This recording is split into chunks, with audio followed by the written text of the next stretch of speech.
Chhatrapur block अंतर्गत जो चिकलखंडी ग्राम पंचायत रही झरपोखरी ग्रामर जो बासिंदा माने रही ग्रामवासी माने रही पत्थर कुआर बंद करने निमंते से दाबी रही अड़ी बस दीर्घ 5 दिन बीतीगले सुधा आज पर्यंत कौन प्रशासन तरफ यार समाधान कराई ए दृश्य मुझे देखापी चाहिए मोर सहयोगी को देखु पत्थर कुआर बंद करने आमर दाबी झरपोखरी ग्रामवासी एठारे गोटे बैनर मारी एठारे पाल टंगई वर्षा लगी रही गंजाम जिले में काली वर्षा लगी रही से दृश्य देखापी चाहिए देखु पाल ढांकी से जो क्रसर आगे रही जो पत्थर कुआटी रही तार आगे पाल ढांकी वर्षा लगी वर्षा जारी रही से दाबी से अड़ी बस आज पर्यंत कौन समस्यार समाधान बाट बाहरी पारुनी से ग्राम जो घर गुड़िक रही पत्थर कुआर चलिया द्वारा ब्लास्टिंग होगा द्वारा तार घर फाटी जाऊँगी आम आलोचना करवा कौन कौन 5 दिन मध्य कहीं अड़ी बस कौन कह आज्ञा कहीं आप धारणा बस आज्ञा आम धारणा बसचु कारण है ए पत्थर कुआरी जो ब्लास्टर होउची ब्लास्टर रे घर द्वार सब थरी उठिकी घर सब फाट सृष्टि करदेलानी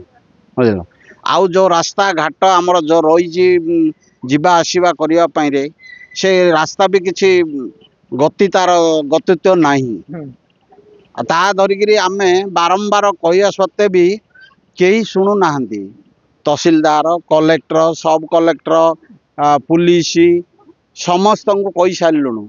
आ लास्ट को आमर ता उपाय ना कौन करवा आम धारणा बसवा पत्थर कुआर आगे बसीचु केते दिन हलानी 5 दिन हलानी आज तहसीलदार आस्तिले कि हाँ आसीथिले आज्ञा कौन कहले आपन कौन आउ तांके कौन कहबे आउ आम आसीचु तमे इठे काईकी बसीच बुझिले काईकी बसीच कौन पाई कहयारु आम कहलु आमर दुखर कहानीटा कहया जो ही कहले हो आम बुझीवा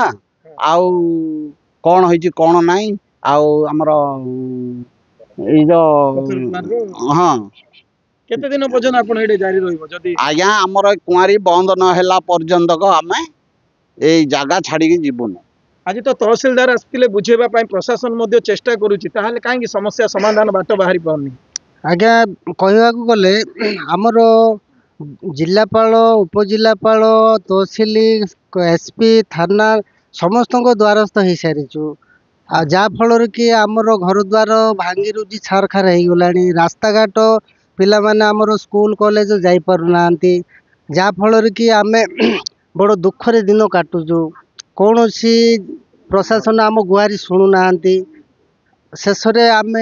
जारी रखीचु वर्षा तो होची सकाळ वर्षा होची ताले आपण माने घरे न रही एठारे कौन करिथांदो आज्ञा घरे रहिबो घरर छात केतबेले भुसुड़ी पड़िबो सेठी तो मरिबो ता व्यतीत एठी मरिबाडा ही ठीक मालिक क्रसर रो जे मालिक रहिबा जो पत्थर कुआर मालिक रहिछ आपण से भेटिलेनी नाही सर तार देखा नाही से आउरी धमक दौचे माने केते दिन एठी बसी रहिबे मु देखि बेली धमक दौची सर निश्चय भाव में देखो क्रसर जो रही पत्थर कुआर मालिक आसी भेटी लोक ग्रामवासी सहित समाधान करने चेष्टा करुँच ना प्रशासन आज पर्यंत से प्रतिश्रुति दे पारुछि तेणुक से घर छाड़ी ए जो पत्थर कुआर रही मुख्य फाटक रही से आगे से धारणा बस वर्षा लगी रही से पाल टंगे बस महिला संगे आलोचना करवा कौन मैडम कौन माँ आज बस आज आमर मुख्य दाबी होची पत्थर कुआरी बंद जाओ कहीं बंद कहीं जाऊे आमर पिला माने स्कूल जीर से बेसी प्रोब्लेम होची रास्ता घाट सब खाल ढेप है कि जो पत्थर बम होची से ब्लास्ट आम कांथ बही बाड़ उपर सादा जिनस रखिले पुणी तले पड़ुची से आम बेसी अनुरोध करचु जे ए पत्थर कुआरी बंद जाओ बोली आपण तो जिलापाल कार्यालय को भी दाबी करिया हां जाइथिलो आज भी नाई समाधान कहउचंदी हां करिबा तमे बंच केते दिन पळे जे इठु गुंची पळ करिबा आली कहउचंदी तहसीलदार आसले से उपाय कले कोन करा जिबा हमते कोन कहले मा तहसीलदार कहले जे तमे इठी बाहरी जाओ घर हम कहलो हमर फाइसल किछ नला जाका हम इठी बारू इंदिली आज रोसे करी खाइचंदी बोदे 100 डेक्ची रहिची हां आगे रोसे 5 दिन रोसे करी 5 दिन पिला पानी घर परिवार सब इठी बस समस्या समाधान नले कोन एठी बसी रहिबे हां आगे समाधान नले जाका हम इठी बुझ पारू मा आपनकर कोन असुविधा होची हमर असुविधा होची पत्थर कुआरी बंद करा जाओ सेति जो गोइली रे हमें 5 दिन हेलानी धारणा रे बसीचो पूर्व पत्थर कुआर चालुथिला सेते बेले किछि रही खराब होई नथिला कि घर सेतबेलू खराब है नथिला वर्तमान एबे बहुत आवाज रे से घर द्वार सब फाट दे देलानी कांथ बाड़ी रु ऊपर सीलिंग रु झड़ुची से जो आम आसिक ये धारणा बसीचु आम गलु कलेक्टर पाखु तहसिल ଆପଣ ତ पाखु ମୂଲ୍ୟ କାମ ଆଣିଲେ ପରିବାର ପ୍ରତିପୋଷଣ ହବ ତ ଆଜିକାଲି ଏବେ 5 ଦିନ ହେଲା ଆପଣ ମୂଲ୍ୟକୁ କିଏ ପରିବାରର ନା ସ୍ୱାମୀ ଯାଇଛନ୍ତି ନା ଆପଣ ମାନେ ଯାଇଛନ୍ତି आम दाबी जाइए जनइलु आमर कौन असुविधा होची आपण जन बोले आमर किछि न्याय देलेनी सेति जुगु 5 दिन होला आसिक देखो समस्तଙ୍କର ଦାବି ରହିଛି ଯେ